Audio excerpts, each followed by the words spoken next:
Namaste and welcome.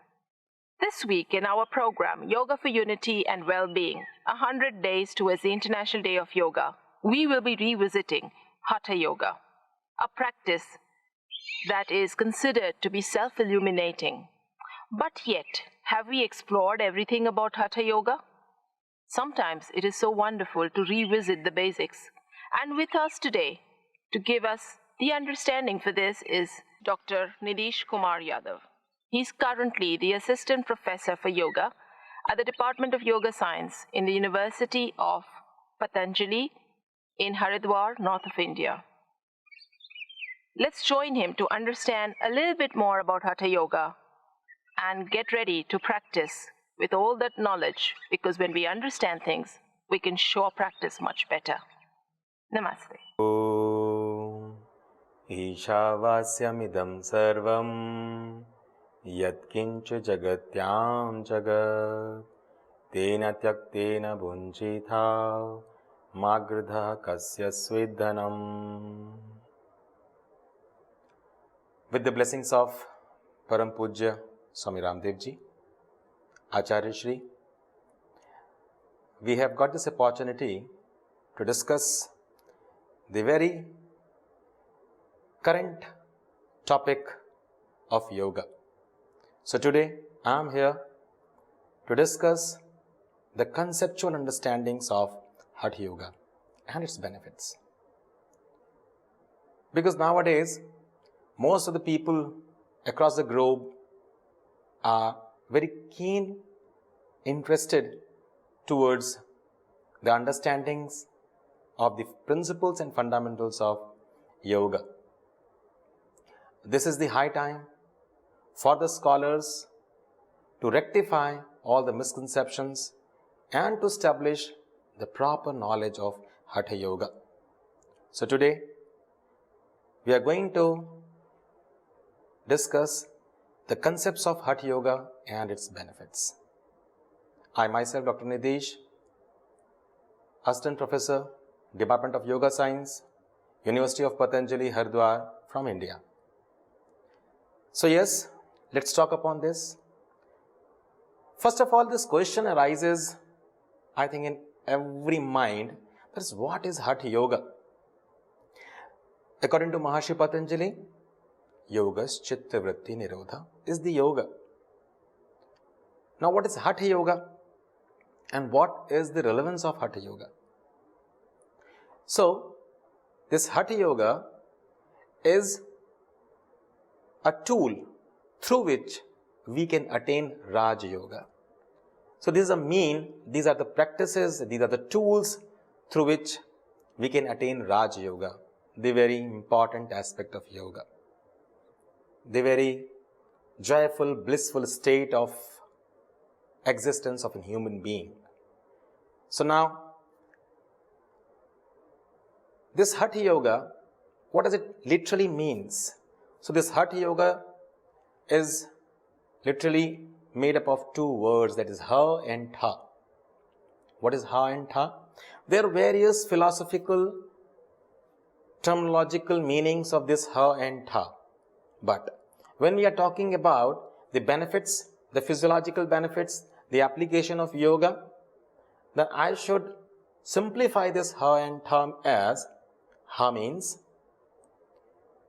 the activation of sympathetic nervous system in our body, which has its own psychophysiological action and application. And Tha means the activation of parasympathetic nervous system, or simply we can say the activation of sympathetic and parasympathetic system in our body to establish the homeostatic level, the very fundamental homeostatic level. This simplifies also the second definition of yoga as Samatvam Yog Uchyate. Here also, if we discuss this very terminology, Samatvam means what? With respect to body and mind, the state of balance. So as you know, this whole creation is being in its normal position because of the balance of two equal and opposite forces. This body is also having two different types of energies. One is of energizing type, one is of calming type. So this psychophysiological nature of a human existence should have both the energies in their balanced form. So Hatha means to channelize all these energies in their balanced state. So this is basically the relevance of Ha and Tha. Secondly, what is the objective of Hatha Yoga? Why we should do Hatha Yoga? So as I told you, to attain the stage of Raj Yoga. This is a blissful state of human existence. So, by applying all the aspect of Ashtanga Yoga in the name of Hatha Yoga, a human being can attain the state of Raja Yoga. Like Hatha Pradipika, Shri Swatmaramji also stated in first chapter, second verse as Pranamya Sri Gurum Manatham Swatma Namena Yogina Kevalam Raj Yogaya Hat Vidyopadishte. As Swatmaramji also stated in first chapter of Hatha Pradipika with the second verse that Kevalam Raj Yogaya Hatha Vidyopadishyate. That means this he had explained the Hatha Yoga. Why? So that one can easily attain the state of Raja Yoga. Now secondly, what is the relevance of this Hatha Yoga, or what is its importance? So Hatha Yoga seems to be like a hut for those with endless sufferings. Similarly, this Hatha Yoga seems to be the shelter for yoga practitioners, like the tortoise shell to give shelter to the tortoise. In Hatha Pradipika, again, Swatmaramji, in his first chapter, the 10th verse, he stated that in this globe, in this life, every creature, every human being wants a shelter. Shelter from what? Shelter from griefs, shelter from sorrow. So, this Hatha Yoga seems to be a shelter for all the human beings where he can keep himself safe from the livelihood, griefs and sorrows. This knowledge of Hatha Yoga has been proved to be very sacred, secret and very important science for all yoga seekers.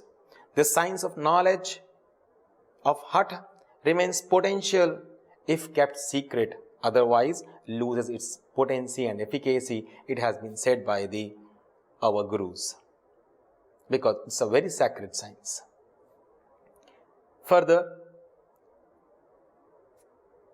this is very important. Why? Because there is no feather like Maya, there is no power bigger than yoga, there is no friend bigger than knowledge, and there is no enemy bigger than egoism. It is very clearly mentioned again by our ancient sage Ghiran Muni. In Ghiran Samhita, he stated in his first chapter with 4th verse, he established the relevance of yoga, that how important this yoga is. So he has given 2-3 interesting facts, that the illusion, that is the Maya. Maya is nothing but the illusion.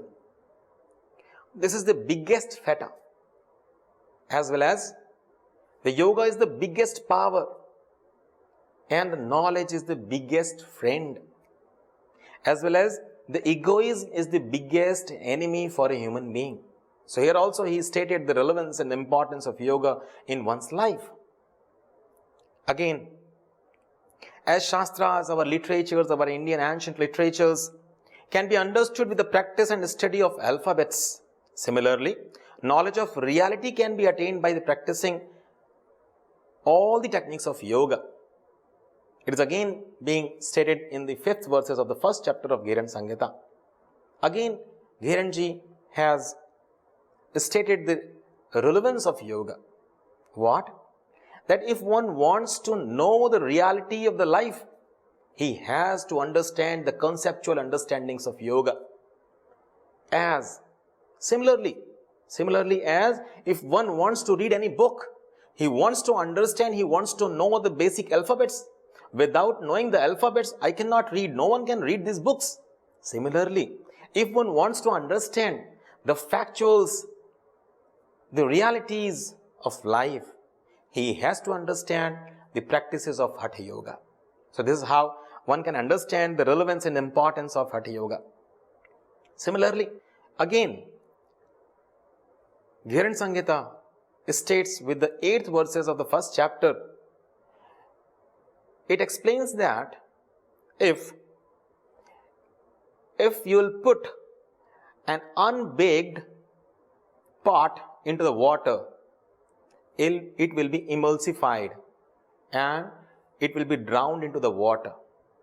But at the same time, if a properly baked pot is being kept into the water, it will float, and even one can cross over the river with the help of that properly baked pot. Similarly, this is the body, and it is being said in our ancient scripts that this life is nothing but it's a vast bhava sagara, and everyone has to go across this bhava sagar. So everyone needs a tool which can support, which can help to across this bhava sagar. And this bhava sagar is full of sorrows, mysteries and miseries. So here, the practices of Hatha Yoga or Hatha Yoga itself is being proved like the same big pot, or this Hatha Yoga makes this body properly baked pot, so that with the help of this very body and mind, which is became strong, with the help of Hatha Yoga, one can across this bhavasagar or the vast sea of sorrows and miseries, and one can attain the state of mukti and moksha. So this is how the relevance has been established in so many ways. So many examples can be given, but I think this is sufficient to establish the relevance and the importance of Hatha Yoga. Now, everyone knows all these Ashtanga Yoga, Saptanga Yoga, Chaturanga Yoga, but before going for the practice, one should know the do's and don'ts as well as the prerequisites for these practices. So, I would like to mention here the conceptual understandings of the do's and don'ts. Otherwise, these practices may not result into the good. They may result into bad, because it is being already mentioned that this is a very sacred and important and secret science.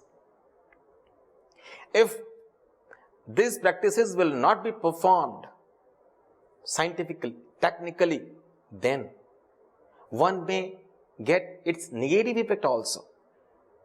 Yes, yoga pranayamadyuktena sarvaroga ukshiyante ayuktabhyas yogena sarvaroga samudbhava. It is very clearly mentioned in the text that all the practices of Hatha Yoga should be practiced in a proper manner, in proper scientific technical manner. Otherwise, these practices may lead to the losses also. So, one should be very careful for the prerequisites, do's and don'ts regarding the Hatha Yoga. So, Swatmaramji in Hatha Pradipika, he clearly stated few characteristics of Yoga Sadhak, the practitioner. Now, the practitioner should have the basic qualities and characteristics. Otherwise, he may suffer. So, what are the basic characteristics that will lead to success? So, he said enthusiasm, courage, patience, determination, and proscription. These are the 6 adaptations during the yoga practice to lead for the success in Hatha Yoga. Again, one who devoted to yoga practices with continence, having moderate diet and renunciation. He only can attain success in 1 year or within lesser time of it. It has already been stated that Brahmachari mitahari tyagi yoga prayanaha abdurdhvam bhavet siddho natra karya vicharana. There is no question that he may not attain success within 1 year. Now one should also know about the proper place where he has to practice, where he should practice. The practitioner of Hatha Yoga should reside and practice in a peaceful, small place within a good, civilized, religious territory where one can get alms easily. Because a practitioner has to sustain his livelihood during the practice with the least most of material requirements. Otherwise, he may get confused. He may get attached with the worldly and material things. So, it is already said that there should be least most of requirements. With that, one should start practice Hatha Yoga. Yoga practitioners should sit on a seat with concentrated mind and regulated perceptions to purify the inner consciousness. Why? Because the motive of yoga is to regulate the consciousness with the help of this physiological body. So this physiological body is the materialistic tool to regulate, to control the subtle consciousness of this individual. So, one more question arises that is there any specific time where one should start yoga practices? Yes. There is a climatic condition. It is already mentioned that if one has to initiate yoga practice, should be the appropriate time. It is said that one should begin the practice of yoga in Vasanta Ritu. What is this Vasanta Ritu? This is the time during March and April as well as in Sharada. This is a season during September, something October and November. Thereby the yogi attains success and surely becomes devoid of diseases. Otherwise, he may attract few diseases and physiological disorders. So, this is the time, this is the best time where one should initiate the yoga practices.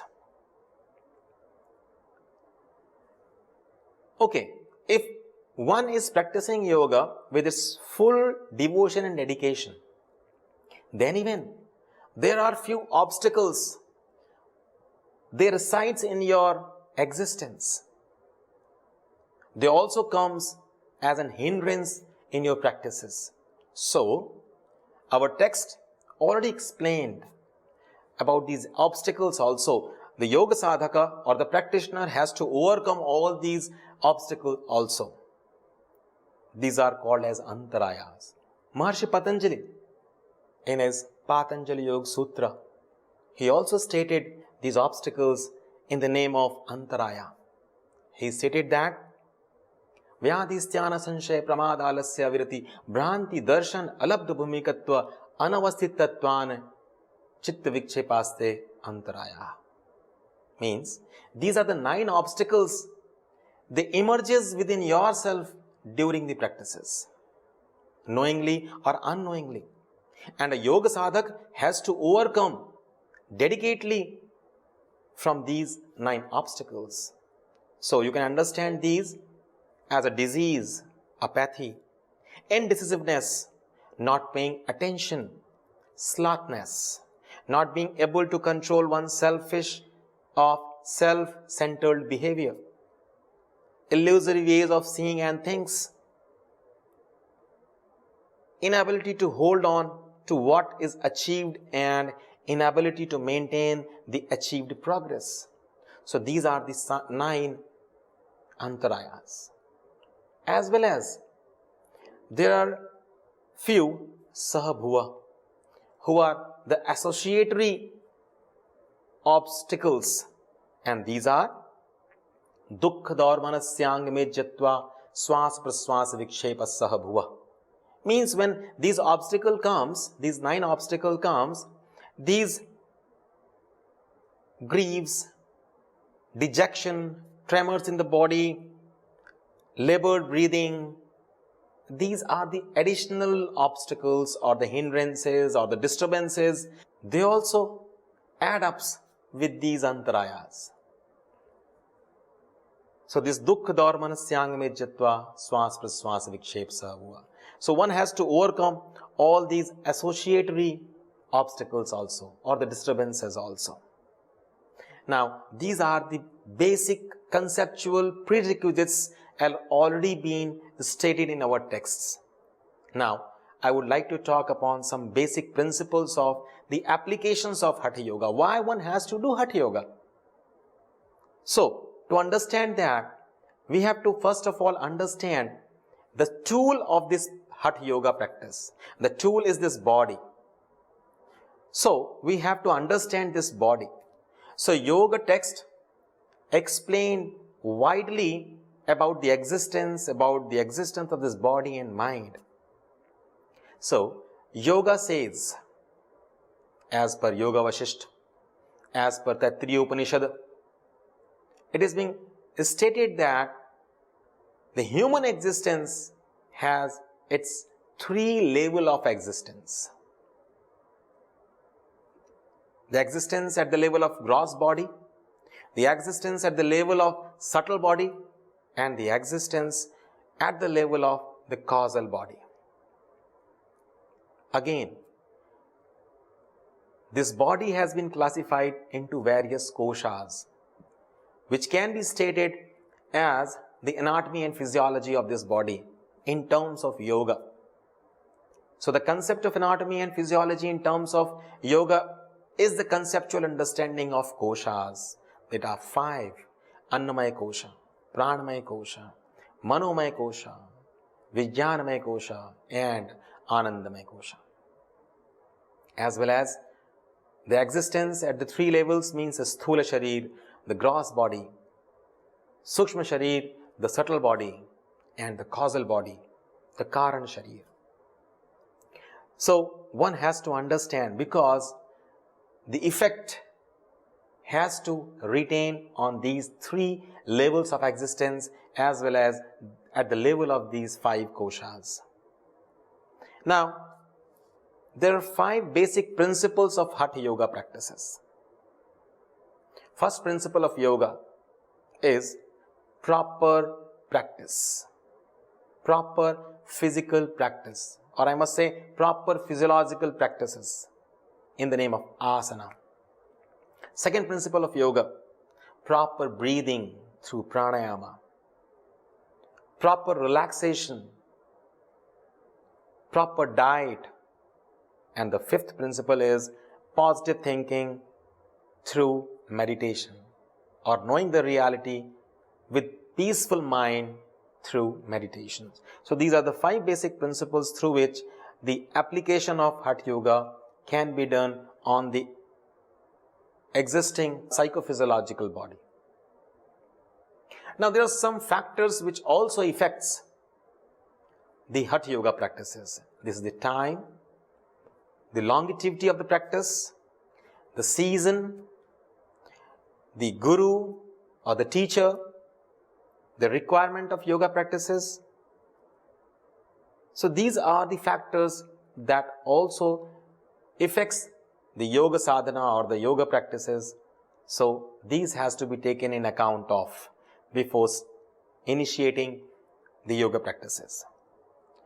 But these conceptual understandings were mentioned years and years, thousands of years before. At the time, the social and the environmental conditions were different. Today, the environmental conditions and social factors are different. So I would like to summarize these do's and don'ts with respect to today's era. So I'm going to state few do's with respect to today's conditions. For a yoga practitioner, he has to early to bed and early to rise makes a man healthy, wealthy and wise. This is a very basic thing one has to take in account of. One could practice yoga even before bath, but after practice he should wait for some time and then take bath. Because these are few things generally people commits and they get losses. So one should be aware of all these specific points. Yoga should be practiced leveled floor in a room where doors and windows are kept open for air and light. So one has to practice in an airy and in sunlight. One should not practice yoga directly on ground or the cemented floor or any stoned floor, but he should spread a carpet or a blanket or a clean cloth on the floor, and over that he can initiate yoga practices. During yoga practices, if one feels to attend the calls of nature or any urges, he must go and attend to them immediately. One should not hold them forcefully for a longer time. One should also not try to suppress the sneezings and coughings. If one feels thirsty, he can drink a little water also. One should practice yoga calmly without any haste or exhaustion. If one is tired, he wants to rest for a while, he should rest in a comfortable posture. One should try to practice yoga every day regularly, preferably at the same time. While practicing yoga, one should concentrate on yoga alone and try to keep away all the other thoughts. If one sweats during yoga practice, should slowly wipe it out with the palms. It is better if it dries up automatically in the airy atmosphere. Relax in Savasana for a few moments before and after during the practice to avoid overexertion, fatigue, etc. The place of yoga practice should be free from dust, insects, unpleasant smell, drought or moisture. One should practice yoga with empty bowel and bladder. Clean the nostrils for free flowing of breath. Practice yoga with awareness. Always practice yoga from basic to higher levels of the practices. Avoid overeating, spicy or junk food. Do let your teacher know about injuries or conditions that might affect your practices. So these are the do's that one has to keep in his mind, and importantly the don'ts. And these don'ts are even important than the do's. Because if these don'ts will not be taken care of, it will have an important negative impact on an individual. So, one should be very careful about these don'ts. Women should refrain from yoga practice during their menstrual periods or pregnancy or any such other cases. They can practice micro yoga and meditation during that time. During illness, after operation or an surgery, when there is a bandage either for sprains or fractures, one should refrain from yoga practice. They can resume yoga after consulting their physicians and experts. Children below the age of 8 years of age should not force to practice yoga, but they can perform as they play, in the form of play or while they are watching to others. One should not practice yoga in unclean or smoky places and in areas with foul smell. Yoga should not be practiced in a stormy wind. One should not initiate yoga by himself. It is always better to consult yoga experts before starting the practices of yoga. Never practice yoga under the influence of alcohol or any mind-altering drugs or intoxicants. Now, if one considers all these do's and don'ts during and before the practices, surely he will attain the success in the practice of Hatha Yoga. Now, what is the outcome? What are the benefits of this practice of Hatha Yoga? Again, I will refer the text of Hatha Yoga, that is Hatha Pradipika. In the again first chapter, the 17th verse, it states that asana posture, the practices of asanas, being the first component of Hatha Yoga, is dealt with first asana, brings mental as well as physical steadiness and the lightness.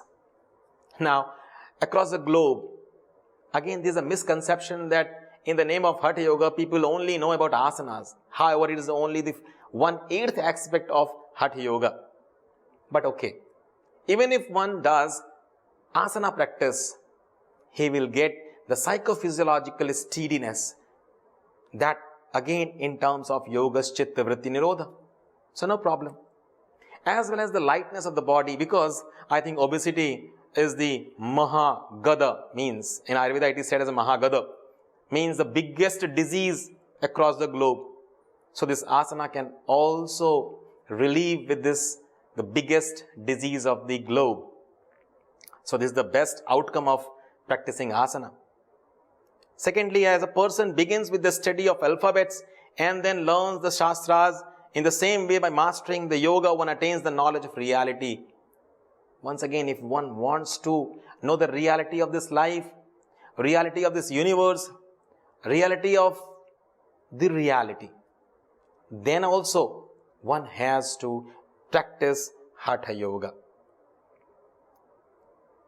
The 7 aids for conditioning the body are Shodhana, Dridhata, Sthairya, Dhairya, Laghavam, Pratyaksha and Nirlipta. So, as per the Sapta Sadhana of Geren Samhita, these are the 7 outcomes through the Sapta Sadhana mentioned in Geren Samhita. These are the purification, the strength, the steadiness, the dhairya or the patience, the lightness of the body, the realization and the state of non-attachment. So these are the 7 outcomes of the practice of Sapta Sadhana in the name of Hatha Yoga. Similarly, the asana is strengthened, mudras gives you steadiness and pratyahar results in calmness. So these are also the outcomes of Hatha Yoga. With this, I would like to summarize that the practice of Hatha Yoga with its conceptual understanding will lead you to the state of realization, the state of non-attachment, the state of liberation, that is nothing but the state of moksha. And I think in today's era, each and every being is in the quest of reality, in the quest of knowledge, and in the search of moksha or the mukti. So, for the outcomes, we have Ashtanga Yoga. We have the practices of Shat Kriyas. So, if one practices the Shat Kriya, then Asana, then Pranayam, Pratyahar, Dharana, Dhyan and Samadhi, no doubt that the person may attain to the state of moksha and liberation. First of all, for the benefit, one has to practice Shat Kriyas. Why? Because Shat Kriyas purifies the body physiologically. It is already stated in Yoga and Ayurveda that first of all, the phlegm or the kapha accumulates into the body, and that extra accumulation of kapha in the body results into accumulation of various obstacles. These obstacles restricts the proper flow within the body. flow of blood, flow in the neurological conductions, flow into the prana, flow of emotions, flow of malas, resulting into constipation. So, all these physiological obstructions and restrictions has to be evacuated out with the help of Shat Kriyas. For that, 6 practices in Hatha Yoga are already mentioned. Dhautir vastis tatha netir naulikam tratakam tatha kapalabhatis chaitani satkarmani chakchate. Means, with the help of dhauti, we can cleanse from our buccal cavity to our stomach. With the help of vasti, we can cleanse our rectum, our bowels. With the help of neti, we can cleanse our cranial region. With the help of trataka, we can stabilize our optical muscles as well as the attitude of focusedness of the consciousness. With the help of Kapalabhati and Nauli, we can cleanse all the organs of our abdomen. Even we can initiate the lymphatic drainage from our abdominal region with the help of Nauli and Kapalabhati. And specifically with the help of Kapalabhati, we can cleanse our abdomen as well as we can cleanse our cranial region as well as. So with this Shat Kriyas we can easily cleanse up our body. Second, asana. Asana provides the alignment of the body. So this alignment of the body and body organs are very important. Why? Because again, it keeps the free flowing nature of the body. Free flowing of what? Free flowing of everything. Like cell to cell communication, the movement across the cell wall, the exchange of gases or exchange of nutrients across the walls, the flow of neurological conductions. So for every these things, the body should be in aligned situation, and this alignment one can attain with the help of asanas. So this is the physiological benefit of the asanas for the alignment of the body and bodily ducts also. With the help of pranayam, this pranayam provides you the proper metabolic state which produces energy for the body. So all the metabolism with respect to anabolism and catabolism, they can be regulated with the help of pranayama. Now, the pratyahara. Pratyahara, with this, we can able to control and regulate our senses, our 5 important senses. After that, we can able to control our subtle consciousness with the help of dharana, dhyana and samadhi. One should not forget the relevance of yama and niyama. Since I was talking about the physiological benefits, but before that, the yama and niyama has to be followed before the yoga practice. Otherwise, the person may not get the result out of it, because they are the basic characteristics.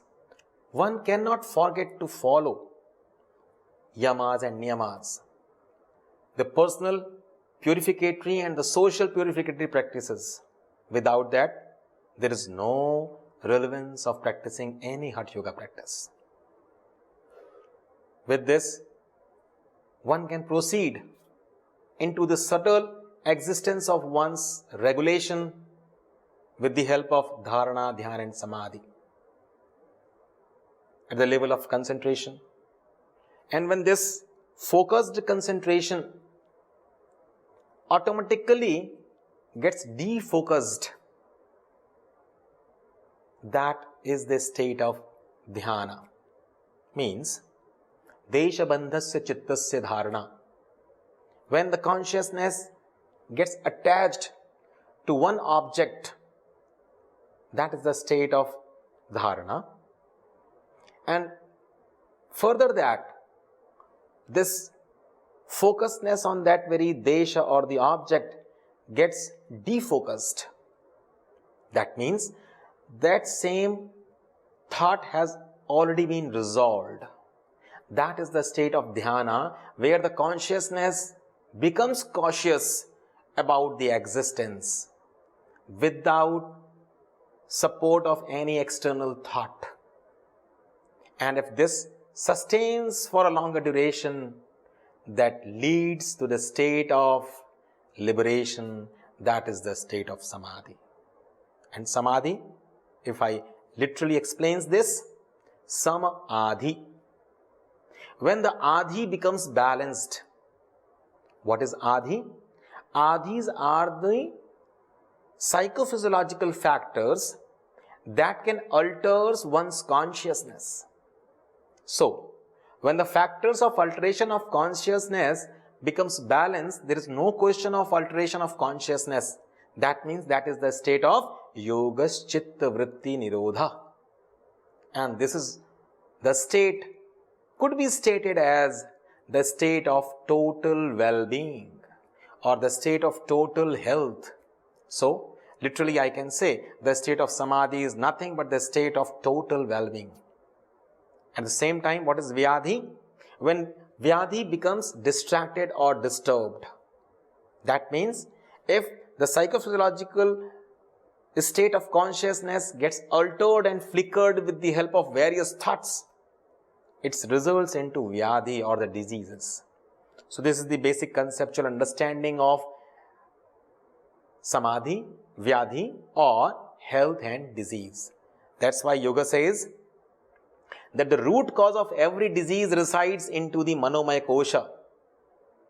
That means all the diseases are nothing but they are psychophysiological in nature.